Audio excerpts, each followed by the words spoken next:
Hey everyone, thanks for joining. Here with Sean. I want to introduce what we're going to be doing here on a weekly, bi-weekly basis. Today, we're going to learn more about Sean's background, kind of the beginnings of the company as well. So it'll be interesting. And going forward, we're going to talk about kind of recent company news, talk about the industry, other things we're seeing. And please, we want this to be interactive. If anyone watching has some questions or things they want us to cover, please drop it below. We'll definitely want to get it in future videos. But Sean, first things first, how are you? Doing fabulous. Thanks, Jason. How about you? Yeah, good, good. Knock on wood. This is the last time I have to say that Ontario is reopening. So I'm looking forward. We still have indoor dining for another couple days here, but things are looking good.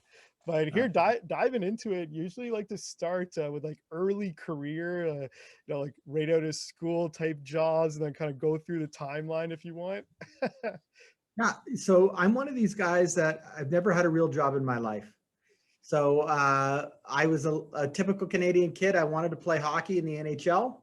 I almost made it. So out of Oh, high really? school, I played some junior hockey, got drafted by the Los Angeles Kings, signed a contract. Those were the Wayne Gretzky years in Los Angeles. So got to meet him, go to training camp.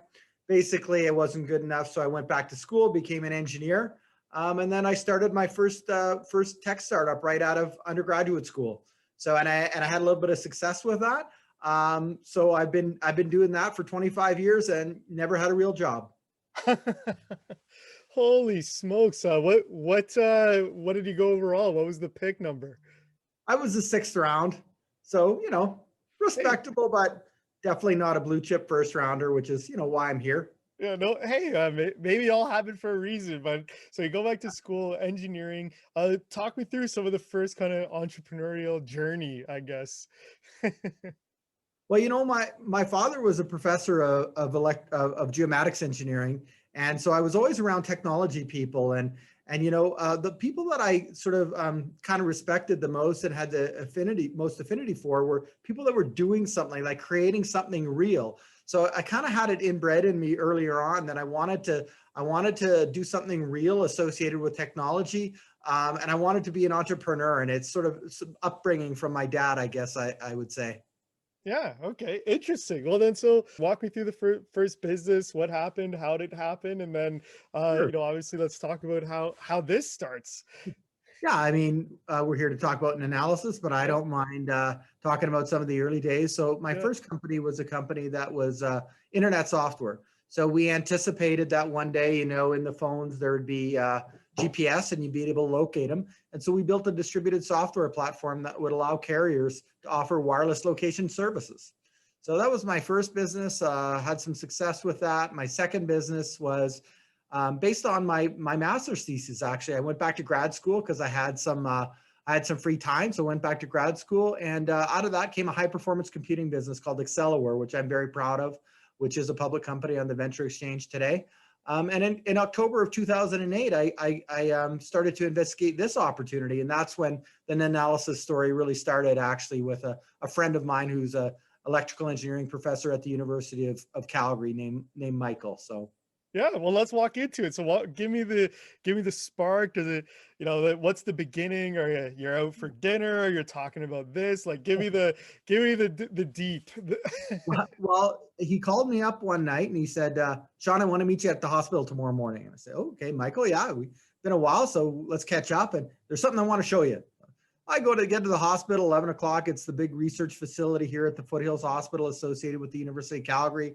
And he takes me into a room with a gigantic machine in it. And he introduced me to a bunch of the scientists. And he said, this is called the nuclear magnetic resonance spectrometer. And it's used in all industries for analyzing things. And it's the gold standard of analyzing, whether it's cannabis oils, whether it's new drugs, petrochemicals, whatever it is. And I said, well, that's interesting, but why are you showing this to me? And then he said, not yet. And he walked me across the hall and he showed me an MRI machine. And I said, well, I know what that is. It's all over the place. You're scanning human beings and analyzing them for various diseases and so on and so forth. He says, yeah, they're the same thing. They're both nuclear magnetic resonance. They both use superconducting magnets, liquid helium to keep those magnets cool. There's electronics, and then there's smart software. And I said, "Oh, fabulous, Michael. This is great. These are interesting people, smart people. Why am I here?" And he says, "I want to start a business around miniaturizing this technology.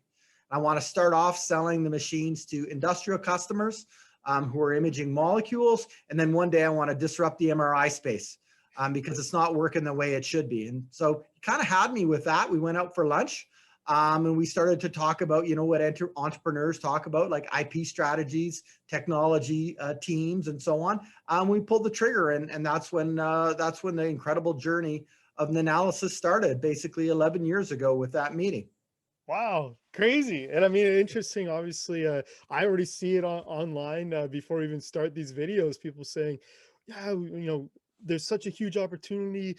Families wait. Like my mom or my grandmother is waiting, months for an MRI. You name it." So obviously, exciting times, and we'll dive into the company deeper next week. We keep this one Okay. about you, but okay, very interesting spark. And now I guess on the other side, obviously, how do you get left with the CEO title? Tell me how you won that lottery. Well, I started the company. And throughout my 25-year career, I've always been on the business and finance side. Yeah. So yes, I do have a master's degree in electrical engineering. That's true, but really my affinity is for the business side. So I started the company. I put together the original technology team. Brought in some pretty smart people from MIT and Caltech that I moved up from California. Combined them with some local talent here from the University of Calgary. Raised all the money. And so basically those things get you the CEO title, and we've done pretty well. Yep. So nobody's wanted to take it away from me. Fair. No, awesome. I was curious if there's the conversation between the two of you at the beginning. If both, I've heard stories, other businesses, people fighting over it, or nobody wants it. Sometimes you get both. But interesting. So you have the CEO title, and now walk me through today. Kind of what does the day to day, week to week look like as the CEO? Yeah. So, my job in the company has evolved pretty much every year for 11 years. For example, at one point I was our number one salesperson. So it wasn't really, wasn't in a phase where I was raising money. We'd already done that, and we'd taken a product to market. And I was out there, traveling the world, selling our portable MRI machines to companies like BASF and DuPont and Pfizer and Eli Lilly. So I did that job until I was able to replace myself. And today we have a fabulous sales organization, direct sales, and also distributor sales. So I'm not involved in that aspect of the business. And then it was about sort of scaling the manufacturing department. And so kind of getting involved in those types of operations and make sure that was in place. So today, basically where I'm at is, for the first time in our company, I get to play the role of full-time CEO, and I have managers who report to me that are way better than me at their jobs than I would be. So I don't have to worry about doing that stuff anymore. And we have a senior management team that I rely on heavily. And, I'm able to now go out there and tell my story really aggressively, which I'm doing now, and really for the first time in our company's existence. Yeah, and I obviously want to speak for others. Thanks for doing videos like this. Looking forward to doing a bunch and some great teasers, and hopefully we meet other team members along the way as well. And I want to invite anyone who hasn't made it to this part of the video, please, if you've got questions or things you want to kind of get into a future video, drop it below, and we'll definitely talk about it. But Sean, this is a great first intro. Last chance, anything about yourself you want in the about you video?